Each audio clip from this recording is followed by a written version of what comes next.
Bus ప్రమాదం పట్ల మాజీ మంత్రి ఎమ్మెల్యే సబితా ఇంద్రారెడ్డి దిగ్భ్రాంతి వ్యక్తం చేశారు.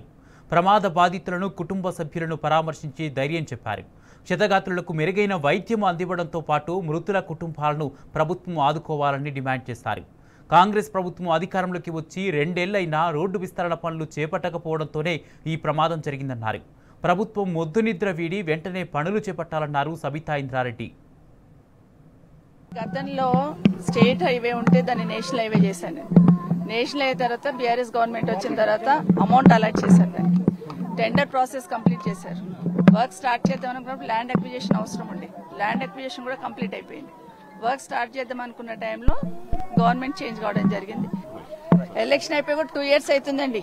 లాస్ట్ ఆలూరులో యాక్సిడెంట్ అయినప్పుడు అప్పుడే చెప్పాను నేను, కనీసం మీరు రోడ్ స్టార్ట్ చేయట్లేరు, కనీసం షోల్డర్స్ అన్న మట్టిపోయండి, షోల్డర్స్ అన్న వెడల్పు చేయండి. అప్ప దగ్గర నుండి మొదలు పెడితే ఇంతవరకు మొత్తం షోల్డర్స్ అన్ని కట్ అయిపోయి ఉండే. ఇప్పుడు నేనే కలెక్టర్ గారితో మాట్లాడి కనీసం షోల్డర్స్ అన్న చేయండి, కనీసం వెహికల్ దిగడానికి వస్తుంది అన్నప్పుడే షోల్డర్స్ చేసుకుంటూ వచ్చారు. మళ్ళీ మిర్జాగూడ దగ్గరకు వస్తే షోల్డర్స్ అట్లాగే ఉన్నాయి కాబట్టి యాక్సిడెంట్ జరిగి ఉంటుంది. బట్ ఏదైనా కానీ ఆ కుటుంబాలకు, వాళ్ళు చనిపోయిన వాళ్ళ కుటుంబాలకు ఎవరు తీరని లోటు, అది ఎవరు కూడా తీర్చలేము.